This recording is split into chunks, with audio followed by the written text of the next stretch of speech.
Oke, baik. Selamat malam, teman-teman. Perkenalkan, nama saya Hans dari tim Insight Analysis Team gitu ya. Jadi, pada malam hari ini topik yang akan kami bawakan adalah tentang buta huruf gitu ya. Jadi, oke, ini adalah table of content atau konten yang akan kami bawakan pada malam hari ini. Ya, sangat sederhana, hanya ada 3 bagian dari mulai intro, topik, atau bagian-bagiannya, kemudian how to process gitu. Bagaimana cara kami memproses dan menggunakan data ini dari mulai dia berbentuk raw, berbentuk tidak masih kacau gitu ya, kami cleaning sampai selesai gitu, sampai kami siap visualisasikan dan kami berikan kepada teman-teman gitu ya. Terus saya akan mulai dari pembuka gitu, introduction. Apa sih yang akan kalian dapatkan gitu ya ketika mendengar kami menjelaskan gitu ya. Mungkin kalian bertanya-tanya untuk apa kami mendengarkan kalian gitu kalau hanya ingin mengetahui 5 provinsi. Saya hanya perlu ke Google atau gunakan chat GPT, tahu gitu 5 tertinggi dan 5 terendahnya. Oke, ini adalah hal-hal yang kami dapat janjikan kepada teman-teman sekalian gitu ya. Jadi ada beberapa hal yang kami janjikan di sini adalah satu yang paling penting adalah insight baru bagi teman-teman gitu. Jadi insight seperti apa kira-kira yang akan didapatkan oleh teman-teman adalah bagaimana kami memproses data ini, bagaimana kami mengerjakannya sampai selesai gitu. Dan kalian mungkin akan mendapat pengetahuan tambahan seputar buta huruf gitu ya. Jadi mana tahu gitu ada teman-teman yang punya pacar gitu ya di yang bagian data, baru dia bertanya gitu, saya lagi ngerjain buta huruf nih gitu, yang beb gitu ya. Terus datanya ini, datanya ini dia bukan yang buta huruf gitu. Datanya ini yang bisa membaca, sedangkan keperluan saya adalah data yang tidak bisa membaca. Nah, gitu. Itu akan kami jelaskan bagaimana cara mengelolanya gitu. Tim Insight Analytics akan memberikan insight baru gitu ya, bagaimana cara menggunakan data yang terbalik gitu. Itu akan dijelaskan oleh Giuh gitu, teman kami. Oke. Next, ini adalah roadmap teman-teman. Jadi roadmap di sini itu sangat sederhana gitu. Kami menyederhanakan ini hanya jadi 2 bagian gitu. Lihat di bagian kiri itu adalah provinsi, desa dan kota, baru di drop down terakhir di umur. Di sebelah kanan itu ada tulisan apa yang terjadi gitu. Terus apa sih yang terjadi? Kita mulai dari kiri dulu gitu. Di kiri itu adalah topik atau jalur utama dari buta huruf itu sendiri gitu. Jadi kami akan jelaskan dari mulai provinsi diturunkan ke bawah, jenis kelamin. Jadi buta huruf berdasarkan jenis kelamin yang dibedakan oleh desa dan kota, dan kemudian usia gitu ya. Jadi tujuan kami melakukan drop down ini gitu ya, karena sesuai dengan ilmu yang kami dapatkan dari pengembangan aplikasi gitu ya, matkulnya Pak Charles gitu. Jadi salah satu caranya adalah dengan drop down complex problem gitu. Jadi supaya kalian bisa melihat jangan hanya dari sisi provinsi saja gitu, tapi bisa drop down sampai umur gitu. Terus kita akan backup, terus apa sih faktor gitu ya, bukan faktor lah, tapi apa yang terjadi kira-kira gitu. Kenapa masih ada sih buta huruf di Indonesia gitu ya. Oke, kita akan mulai ke Indonesia gitu. Apa sih yang kita terbesit gitu ya di kepala kita atau terbayangkan ketika mendengar kata Indonesia gitu. Negeri yang kaya, negeri yang subur, atau negeri yang besar gitu ya. Ternyata negeri yang besar ini yang kita anggap luar biasa ini ternyata masih ada buta huruf gitu di negeri yang sangat luar biasa ini gitu ya. Kenapa masih ada, itu yang akan kami jelaskan pada kesempatan kali ini gitu ya. Saya harap teman-teman dapat menangkap apa yang kami berikan gitu ya. Kemudian saya akan mulai dari buta huruf gitu atau buta aksara. Terus apa sih buta huruf atau buta aksara gitu ya. Jadi berdasarkan artikel yang kami dapati ini dari IKP gitu ya, Ikatan Penerbit Indonesia. Ini jurnal, bisa teman-teman download dan cari di Google gitu ya. Jadi buta huruf atau buta aksara ini adalah, ini lebih jelasnya gitu ya, adalah ketidakmampuan seseorang dalam membaca menulis dan berhitung. Jadi bukan hanya tidak bisa membaca saja gitu. Jadi tidak bisa menulis dan tidak bisa berhitung itu juga termasuk buta huruf gitu ya.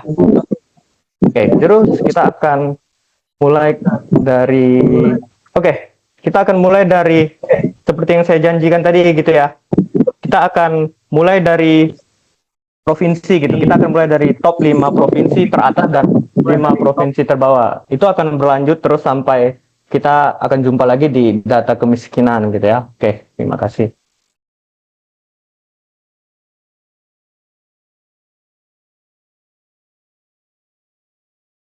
Oke, baik. Next, nama saya Ariel. Saya juga dari kelompok yang sama dengan Hans, dan saya ingin menjelaskan tentang provinsi yang terbesar dan dalam maksud itu, untuk konteksnya adalah untuk yang tak aksara ya, ada yang terendah dan yang tertinggi gitu, maksud saya begitu.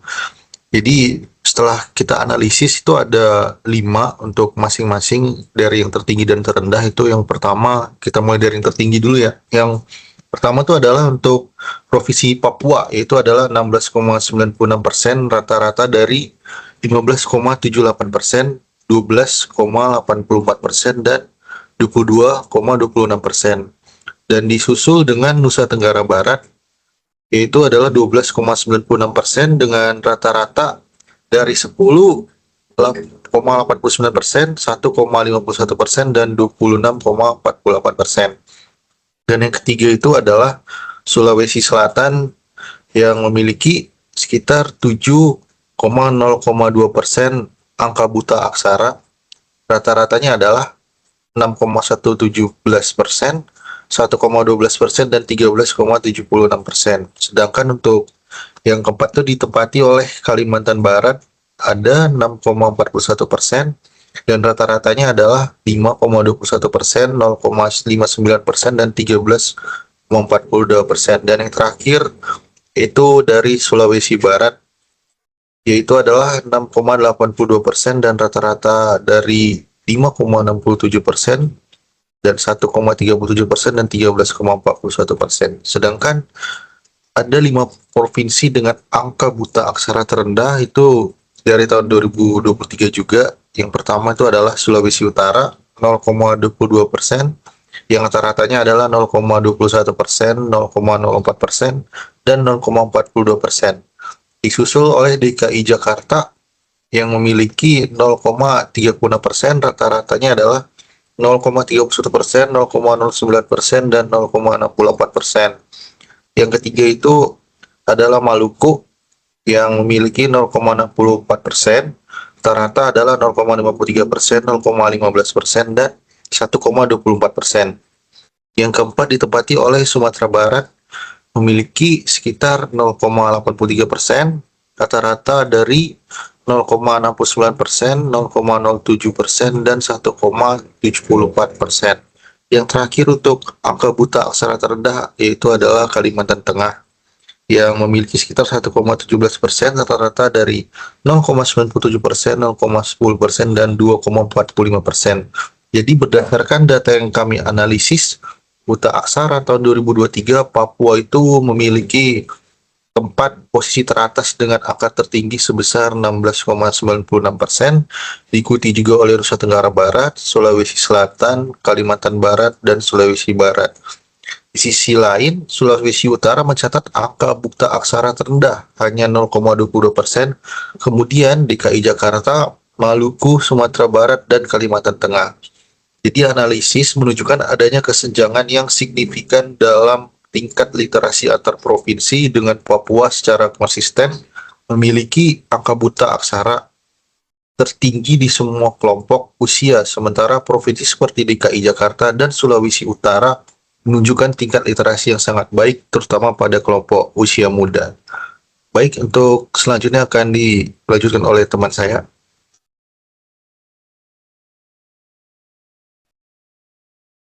Halo, perkenalkan nama saya Ulbert Dermawan dari kelompok Insight Analytics. Saya akan melanjutkan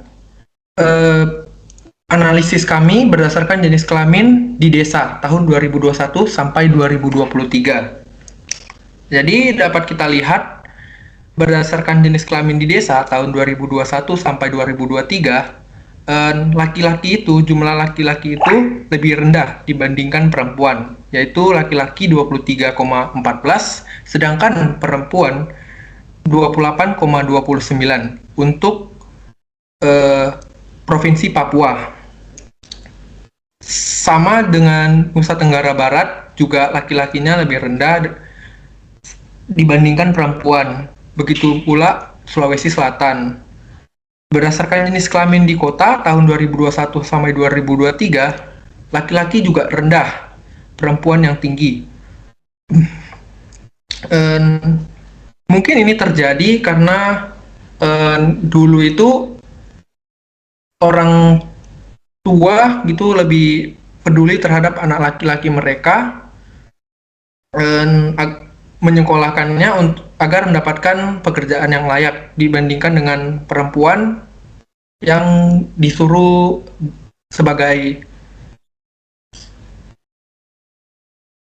untuk jaga rumah gitu, bantu orang tua saja dibandingkan laki-laki.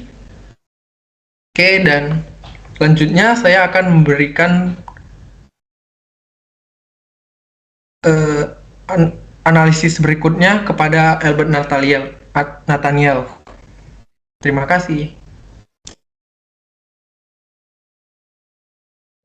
Oke, selanjutnya saya akan menjelaskan tentang tingkat buta huruf yang ada di Indonesia berdasarkan usia. Di usia 19, kita bisa lihat ini tertinggi kedua setelah usia 50 yang paling tinggi, sedangkan yang usia 30 itu paling terendah. Nah, kenapa bisa begitu? Kenapa usia 19 bisa tertinggi kedua, padahal usia 30 itu paling terendah? Bukankah seharusnya usia 19 itu lebih rendah ya? Karena usia 19 ini terpapar oleh perkembangan internet dan banyaknya informasi tentang mereka. Kalau usia 50, ini sangat wajar karena mereka itu generasi tua yang mungkin pasarnya itu ekonominya masih rendah. Nah, jadi kalau untuk usia 30, kita bisa lihat di dunia nyata, kalau mereka itu kebanyakan itu sudah di lingkungan kerja. Untuk usia 19 itu masih banyak yang ada yang kuliah, ada yang kuliah dan masih belum bekerja. Lalu kalau kita ambil rata-rata persenan dari usia 19 untuk tahun 2021 sampai 2023, kita bisa mendapatkan hasilnya kalau bahwa itu jumlah persennya adalah 3,693%. Nah, kita hubungkan dengan jumlah penduduk yang ada di Indonesia. Seluruhnya berjumlah 285 juta jiwa. Jadi kalau kita hitung kan, 250 juta jiwa dikali 3,693%. Hasilnya itu berarti untuk usia 19 yang dari tahun 2021 sampai 2023. Kira-kira itu jumlah yang orang yang buta huruf mencapai 10.525.050 juta jiwa. Oke, sekian dari penjelasan tentang visualisasi ini. Selanjutnya akan dilanjutkan oleh Giovansen. Oke, saya melanjutkan pembahasan dari Albert. Saya Giovansen akan membahas tentang topik dari data pengumpulan kami sampai dengan cleaning data. Yang dimana dari data collection saya akan menjelaskan dari data 1 dan data 2, yang dimana data 1 kami adalah data buta huruf per provinsi. Di mana data ini menjelaskan tentang angka buta aksara berdasarkan provinsi dan tentang umur. Penjelasan pengumpulan data kami pada tahun 2010 dilakukan 1 tahun sekali pada bulan Juni, sedangkan pada tahun 2011 dilakukan triwulanan. Hal ini mempengaruhi perhitungan indikator kami yang pendidikan karena tahun ajaran setelah sekolah yang dimulai pada bulan Juli berakhir pada bulan Juni tahun berikutnya. Dari tahun 2011 sampai 2017 diestimasi dengan menggunakan data inflate hasil casting berdasarkan proyeksi penduduk Indonesia tahun 2010 sampai 2035. Data kedua kami adalah data literasi Provinsi Indonesia, di mana ini menjelaskan tentang masyarakat yang mampu membaca berdasarkan provinsi tempat tinggal dan jenis kelamin. Tidak ada penjelasan spesifik mengenai hal tersebut, karena kita mengambil dari link saja. Habis itu data cleaning. Tahapan data cleaning kita adalah melalui persiapan data, menghubungkan data sampai pembersihan dan dilakukan analisis tahap terakhir. Tahap satu persiapan data kami adalah melakukan penyesuaian pada atribut data kami, yang tujuannya agar saat proses cleaning akan lebih mudah dibaca oleh sistem Google Colab tersebut. Yang dimana awal-awal data kami, atribut kami memiliki sedikit penyesuaian yang pada dataset awal tertulis 15 tahun ke atas yang terdengar sangat ambigu. Maka dari itu kami melakukan perubahan menjadi 19 dengan cara mengambil nilai tengah dari remaja awal sampai akhir. Maka didapatkan angka 12 sampai 26 dan melakukan pembulatan untuk umur 15 sampai 44. Kami mengambil nilai tengah yaitu 29,5 dan kami melakukan pembulatan ke atas. Untuk tabel yang ketiga diwakili oleh angka 45 tahun ke atas. Kami melakukan perubahan angka yang diambil dari nilai tengah dari masa lansia awal. Perubahan umur atribut ini kita tidak mengubah secara suka-suka hati kita. Ini juga kita ambil dari data Depkes, Departemen Kesehatan, yang dimana data tersebut kami memiliki 3 rentang umur: remaja yang diwakili umur 19 tahun, dewasa yang diwakili oleh umur 30 tahun, dan lansia awal yang diwakili oleh 50 tahun. Tahapan kedua kita adalah menghubungkan data. Pada tahap ini kami berdiskusi tentang menentukan keterikatan antara data pertama dengan data kedua, dan kami mendapatkan bahwa data pertama menjelaskan tentang orang-orang yang belum bisa baca alias buta huruf per provinsi, disertai dengan rentang umur. Data yang kedua menjelaskan tentang keterbalikan dari data pertama, yaitu orang yang mahir membaca tidak buta huruf. Kami berasumsi dari sisa data kedua adalah data pertama. Seperti contoh, penduduk Aceh yang bisa membaca yang tinggal di kota adalah sebesar 99,43%, dan yang tinggal di desa adalah sebesar 97,63%. Setelah melakukan beberapa perhitungan dan mendapatkan hasil total yang kami berasumsi sisa dari data kedua atau data pertama. Tahapan kedua kita adalah menghubungkan data. Untuk memastikan kami melakukan perhitungan terhadap selisih data 1 dan data 2, kami memutuskan untuk mengambil beberapa sampel dari provinsi secara acak. Terdapat beberapa selisih di antara data pertama dan data kedua yang selisihnya cukup besar. Kami putuskan untuk mengambil dari di E. Terdapat selisih yang cukup besar di antara Jawa Tengah dan Sumatera Utara. Untuk tahap ini kami memutuskan untuk menggunakan data kedua data ini dan menyimpulkan selisih dari data pertama dan data kedua disebabkan oleh margin error atau human error. Tahap 3 kita adalah data cleaning.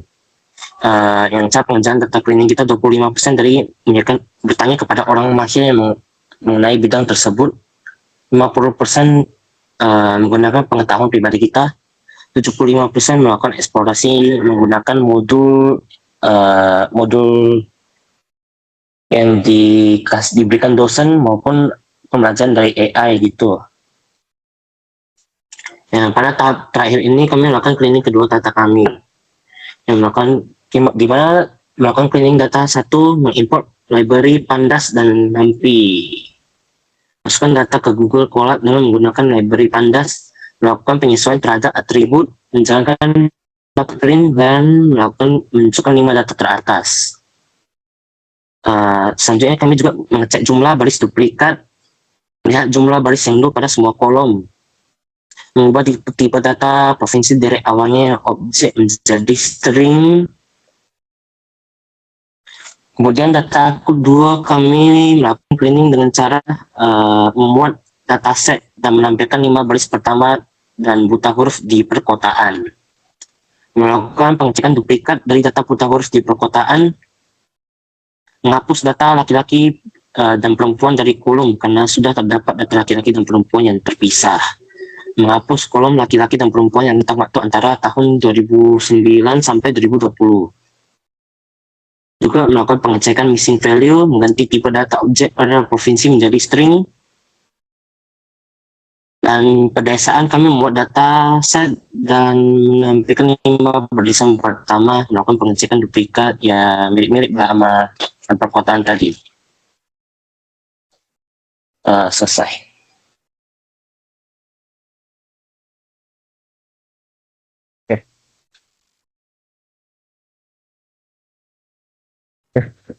Thank you ya untuk teman-teman saya gitu ya. Terus saya ingin menambahkan gitu. Jadi jika teman-teman nih mana tahu ada tugas dari kampus atau tugas dari sekolah gitu ya. Jadi disuruh untuk mengcleaning data gitu. Jadi apa sih yang harus teman-teman lakukan gitu ya?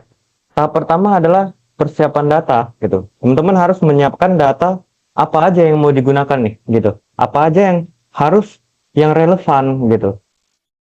Tahap kedua itu adalah menghubungkan data yang kita punya. Jika datanya itu lebih dari satu gitu. Bagaimana cara menghubungkannya? Oke, gini ya.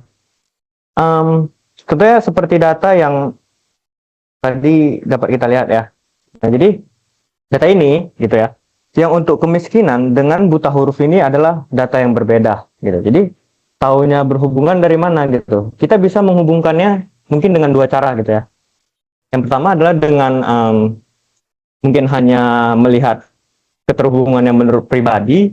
Jadi menurut kita ada tidak buta huruf ini hubungannya dengan kemiskinan? Pasti ada hal gitu. Jadi itu adalah hubungan secara yang kita maksud secara pribadi gitu. Jadi ada juga hubungan secara atribut. Nah, jadi untuk hubungan secara atribut saya tidak bisa jabarkan karena kami tidak punya data terkait yang berhubungan karena data kami ini berbeda-beda gitu, oke? Kemungkinan di tahap pertama ketika teman-teman bisa melakukan penyesuaian atribut gitu ya. Jadi sebelum cleaning, oke. Untuk cleaning teman-teman bisa menggunakan Google Colab mungkin gitu ya. Untuk cleaningnya bisa seperti yang teman saya sudah jelaskan tadi. Tapi datanya ini sebelum dimasukkan ke Colab, maka harus ada penyesuaian atribut terlebih dahulu gitu. Oke, contohnya di bagian sini gitu. Ini adalah data buta huruf berdasarkan provinsi. Ini diambil dari BPS gitu. Jadi sebelum ini adalah datanya seperti ini. Jadi atributnya itu sangat tumpang tindih gitu. Kita nggak tahu ini apa ini 15 plus ini gitu, sangat ambigu. Terus gimana gitu caranya untuk membuat ini jadi lebih teratur gitu ya, oke?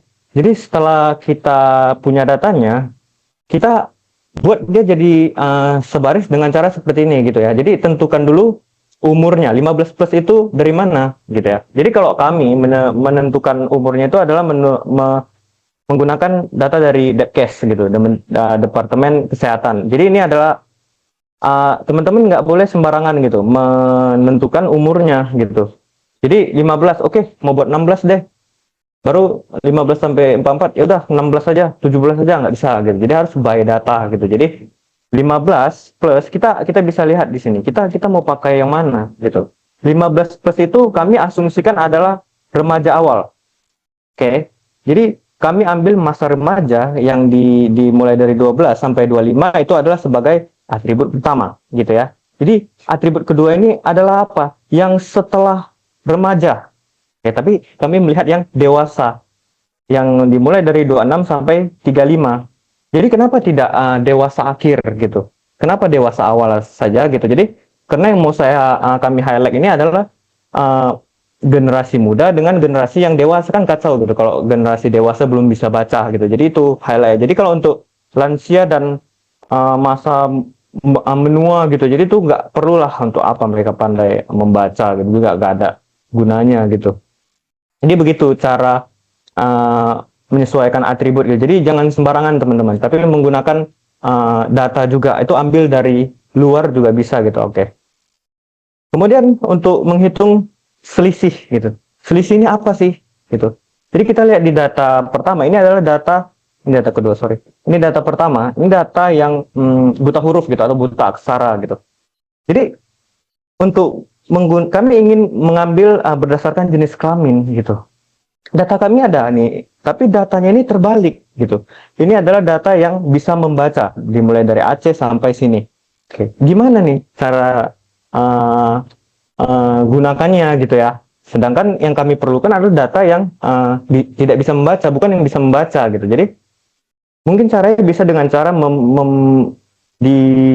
dikurang, ambil aja kurangnya gitu. Contohnya seperti Aceh gitu, laki-laki di tahun 2009, contohnya teman-teman mau pakai gitu ya. Jadi untuk Aceh yang 99,34 ambil saja sisanya gitu. Oke. Terus kita melakukan perhitungan. Benar tidak? Gitu ya. Ketika ingin dihubungkan dengan data yang buta huruf, jadi lakukanlah perhitungan, hitungan selisih. Nah, jadi ketika kami melakukan perhitungan selisih ini dapat nih selisihnya nih 0,0,0, ini ada nih beberapa gitu yang 2% gitu ya. Tapi mungkin yang 2% itu human error lah gitu ya. Jadi kami tetap pakai. Seandainya human errornya itu lebih sedikit gitu ya, nggak apa-apa pakai saja. Contohnya seperti 2% ini kan hanya dua provinsi gitu ya, sisanya ya 0, nggak apa-apa gitu. Oke. Kita lanjut ke 5 menit lagi. Oke. Oke deh. Kita lanjut ke kemiskinan gitu. Oke. Terus di data kemiskinan ini mungkin lebih jelasnya. Oke. Jadi teman-teman nggak usah bingung ini apa gitu. Kemiskinan. Oke. Jadi saya akan jelaskan menurut apa itu miskin menurut kami gitu ya. Jadi miskin menurut kami itu adalah kalau berdasarkan data, by data itu kalau tidak salah ada per hari atau per berapa gitu. Jadi pengeluaran kita itu dihitung. Kalau kita mengeluarkan sekian, maka kita masuk golongan sekian gitu ya. Jadi kalau dia ngeluarin sekian, dia masuk sekian. Jadi itu ada bagian-bagian dan dihitung berdasarkan pengeluaran. Jadi teman-teman bisa lihat nih. Kami memiliki dua sumbu di sini, ada sumbu Y dan sumbu X. Lihat saja, sumbu Y-nya itu adalah jumlah pengeluaran di setiap provinsi per satu orang di setiap tahun, gitu ya. Jadi di KI kita bisa lihat nih, dia hijau gitu ya, yang dilambangkan baik gitu. Dia pengeluaran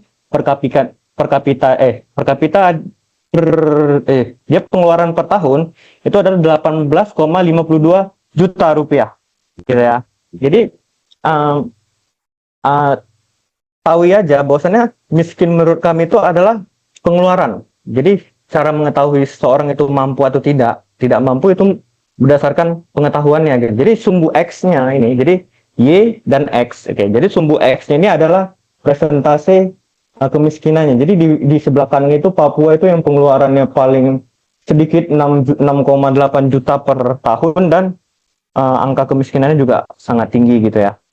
Oke, mungkin itu untuk kemiskinan. Jadi cara melihatnya gitu aja, sumbu Y adalah pengeluaran per tahun, sumbu X-nya adalah kami mengukur secara